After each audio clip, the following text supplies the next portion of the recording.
नमस्कार प्रिय मित्रों, कैसे हैं आप लोग। आशा करेंगे मस्त मगन होंगे।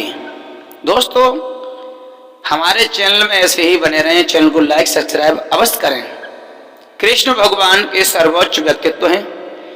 कृष्ण सभी सुखों के स्रोत हैं और वे सभी कारणों के प्रमुख कारण हैं। जैसे कि हरि नाम एक होता है, उसी तरीका से कृष्ण हर उस चीज के स्वामी हैं जो चलती है और नहीं चलती है। कृष्ण हमारे मन या बुद्धि द्वारा कल्पना की जाने वाली किसी भी चीज से महान है। कृष्ण का कोई आदि मध्य अंत नहीं है। कृष्ण के रूप में की कल्पना उनके अलावा और कोई नहीं कर सकता है प्रिय मित्रों। क्योंकि कहा जाता है अच्छे लोगों की कृष्ण परीक्षा बहुत लेता है परंतु साथ नहीं छोड़ता, और बुरे लोगों को कृष्ण बहुत दूर तक देखता है और बहुत कुछ देता है मित्रों, पर साथ नहीं देता। ऐसा क्यों होता है? जिंदगी में दो लोगों का होना बहुत जरूरी है। कृष्ण जो ना लड़े फिर भी जीत पक्की कर दे, दूसरा कर्ण जो हार सामने हो फिर भी साथ न छोड़े।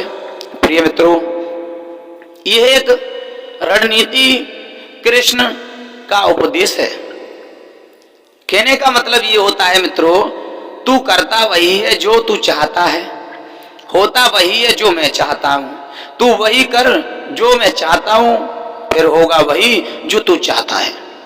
यानी कि श्याम सुंदर चाहेंगे वही होगा, कृष्ण चाहेंगे वही होगा, हमारे तुम्हारे चाहने से कुछ और नहीं होगा।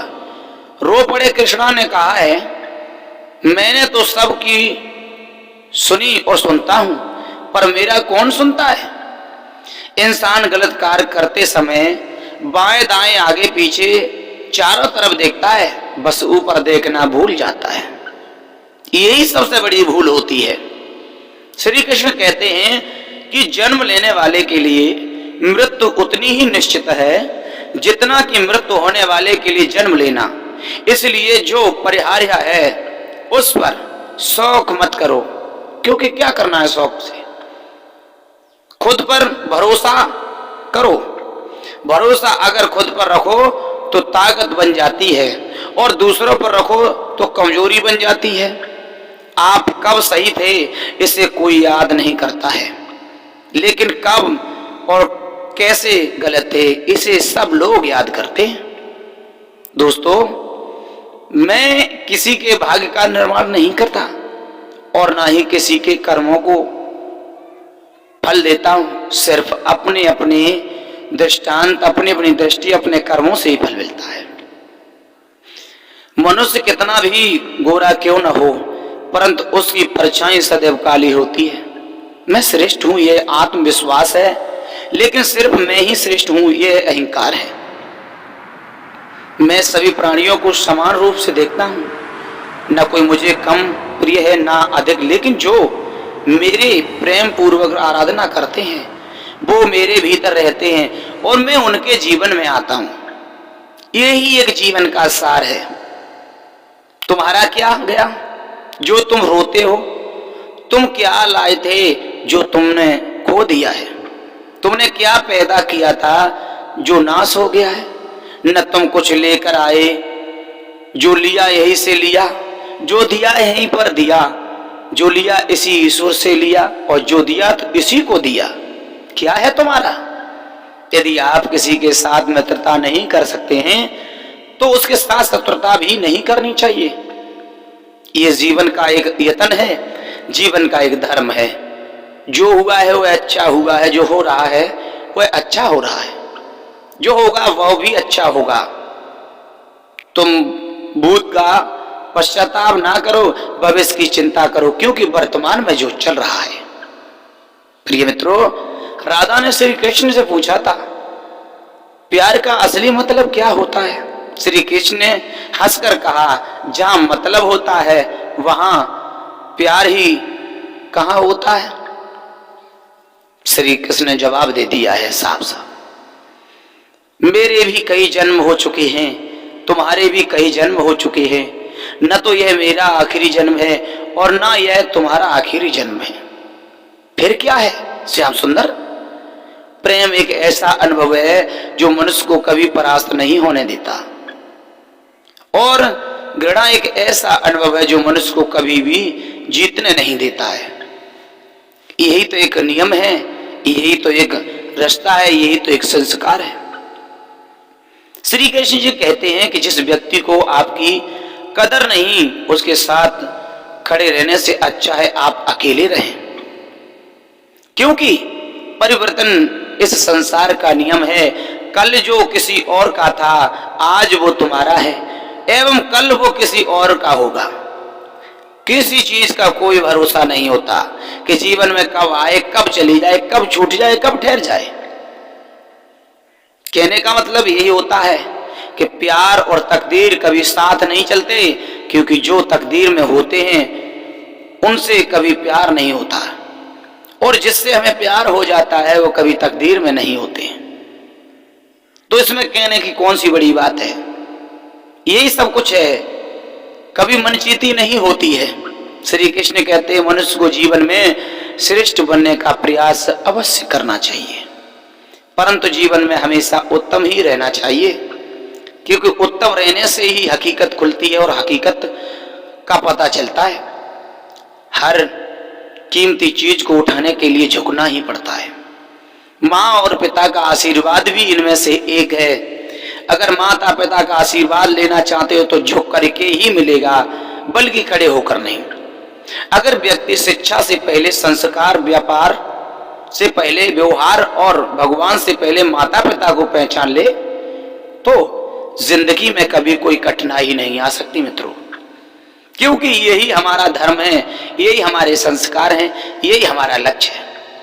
स्वार्थ से रिश्ते बनाने की कितनी भी कोशिश करें वो कभी नहीं बनते, और प्रेम से बने रिश्तों को कितना भी तोड़ने की कोशिश करें वो कभी टूटते नहीं हैं। यही तो नियम है। हर किसी के अंदर अपनी ताकत और अपनी कमजोरी होती है। मछली जल में नहीं तोड़ सकती और शेर पानी में राजा नहीं बन सकता। इसलिए ही तो अहमियत सभी को देनी चाहिए। क्यों हर कोई कार्य हर किसी का नहीं कर सकता, और हर किसी प्राणी की बस की बात नहीं जो हर कोई कार्य कर सके। श्री कृष्ण तो कहते हैं कि एक बार माफ करके अच्छे बन जाओ, पर दोबारा उसी तरह और उसी इंसान पर भरोसा करके बेवकूफ कभी मत बनो, क्योंकि उसका भी एक निर्णय होता है, उसका भी एक नियम होता है। कहते हैं कभी भी स्वयं पर घमंड मत करना। पत्थर भी भारी होकर पानी में अपना वजूद खो देता है। इसलिए हद से ज्यादा सीधा साधा होना भी कठिन नहीं है, क्योंकि जंगल में सबसे पहले सीधे पेड़ों को काटा जाता है मित्रों। वही है अच्छी कीमत के लोग और अच्छे इंसान, अच्छी किस्मत के लोग थोड़ा भी बुरा होने पर भगवान को खोजते हैं, और बुरी किस्मत के लोग थोड़ा भी अच्छा होने पर भगवान का स्मरण और धन्यवाद देते हैं। ऐसा क्यों है? क्योंकि बुरे कर्म करने नहीं पड़ते, हो जाते हैं, और अच्छे कर्म होते नहीं, करने पड़ते हैं। यही तो रणनीति है। कृष्ण कहते हैं अहंकार मत कर, किसी को कुछ भी नहीं देकर।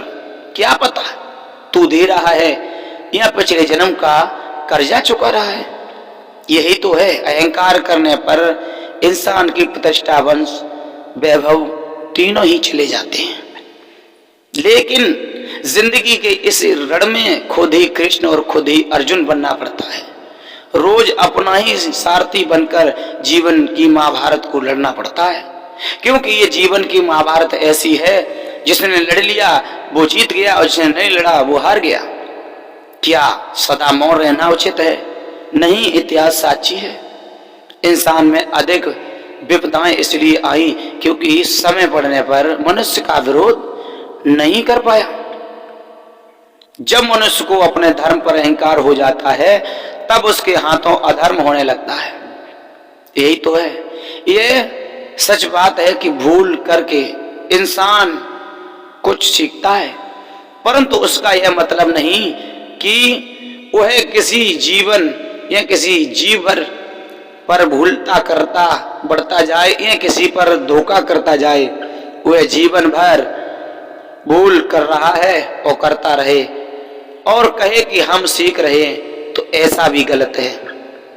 प्रिय मित्रों, आशा करेंगे ये कहानी, ये भगवान श्री कृष्ण के प्रवचन आपको बड़ा ही प्रिय होंगे। तो मेरे चैनल को लाइक, सब्सक्राइब, कमेंट अवश्य करें, दोस्तों के साथ शेयर करें।